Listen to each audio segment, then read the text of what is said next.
This opening statement is not just an argument about bail or immigration enforcement. It is a moral indictment of power exercised without accountability. What you're about to hear reflects a growing concern that the government is asking Americans to ignore documented evidence, excuse the use of force against its own citizens, and accept political narratives over verified facts.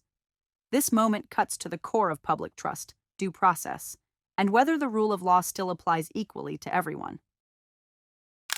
We have tried to sound the alarm that ICE has been detaining Americans.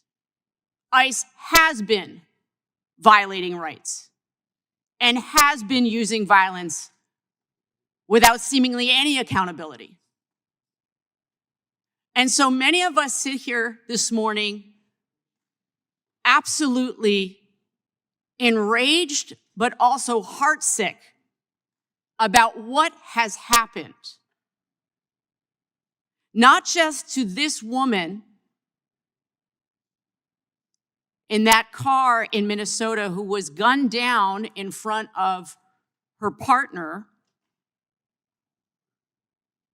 but we are deeply shocked and dismayed that this administration is in full-on propaganda mode, and it's dangerous for all of us, regardless of party. We've seen the videos from many different angles, and we have a government right now that is telling us not to believe our own eyes. And we're not stupid. And Americans aren't stupid. And thank goodness there were people there documenting what happened. And we can all watch the tapes and understand what happened. An American citizen was mercilessly gunned down. And we have a president and we have a Secretary of Homeland Security that is now lying about it. And Ms. Good would have loved to have had the opportunity to obtain bail.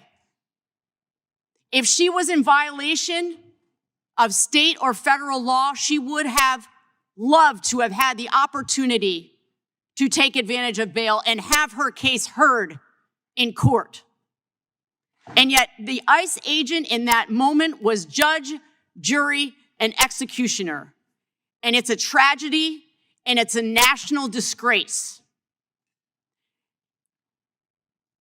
And it's difficult to sit here and hear my colleague, who is introducing this bill, talk to us about the dangers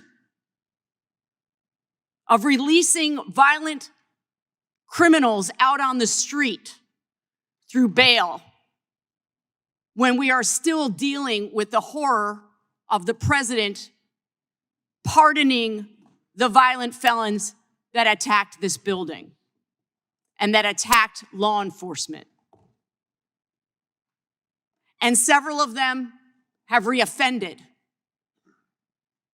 And so we sit here and we will once again be subjected to a conversation about bail. And it is not at all rooted in fact about crime in this country. The data has shown and continues to show that violent crime is down. Property crimes are down. Homicides are down.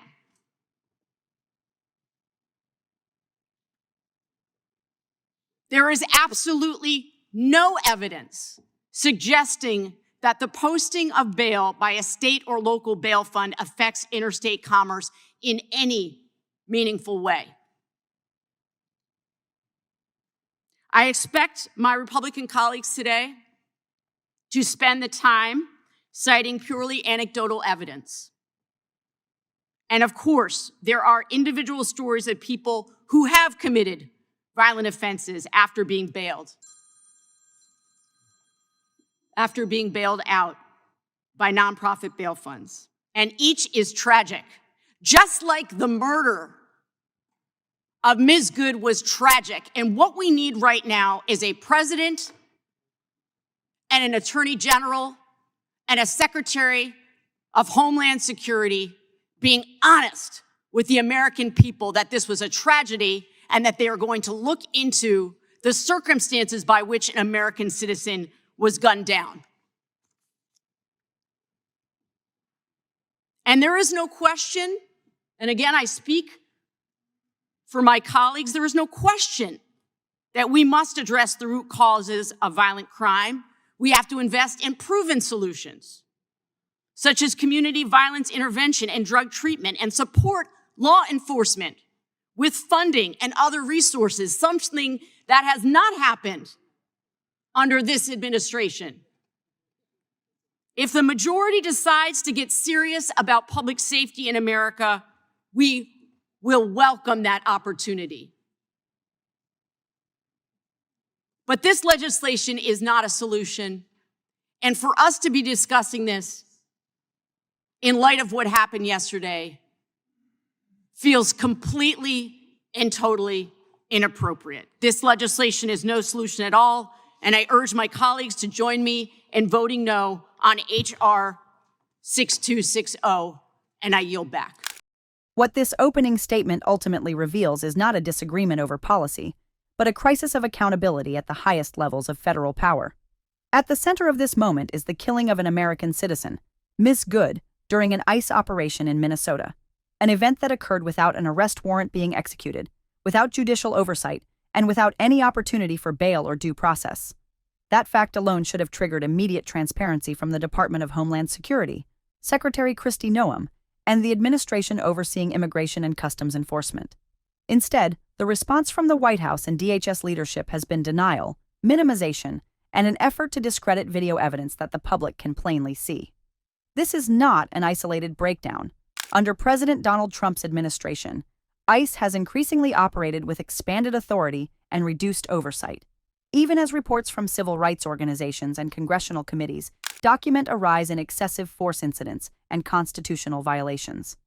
According to the Transactional Records Access Clearinghouse, TRAC, ICE detention of U.S. citizens, while rare in absolute terms, has occurred repeatedly, despite being unlawful, and often without immediate corrective action. When enforcement agencies respond to such failures by disputing reality rather than confronting misconduct, they undermine the legitimacy of federal law enforcement itself. The statement also directly challenges the misuse of public fear to justify flawed legislation. Claims that bail reform fuels violent crime are not supported by national data. FBI Uniform Crime reporting and Bureau of Justice Statistics figures show that violent crime, including homicide, declined nationally over the past year, continuing a downward trend from post-pandemic highs. Property crime has also decreased. Yet these facts are routinely ignored in favor of anecdotal cases designed to inflame public anxiety rather than inform policy. What makes this moment especially stark is the double standard applied to justice. Members of Congress are warned about the supposed dangers of bail, even as President Trump pardoned individuals convicted of violent offenses related to the January 6th attack on the U.S. Capitol, an attack that injured more than 140 law enforcement officers and sought to overturn a democratic election. Several of those pardoned individuals have since reoffended. This contrast exposes a system in which punishment and mercy are determined not by conduct, but by political loyalty.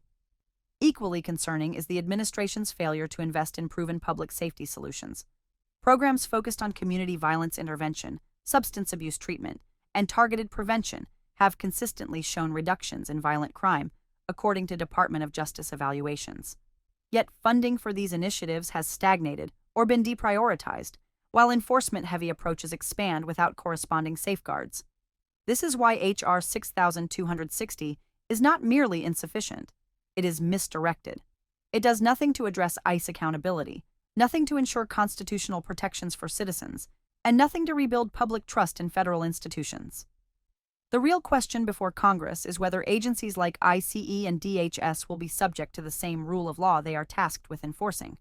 Until President Trump, Secretary Noem, and senior DOJ officials acknowledge what occurred, commit to independent investigation, and restore transparency, no legislative maneuvering can substitute for justice.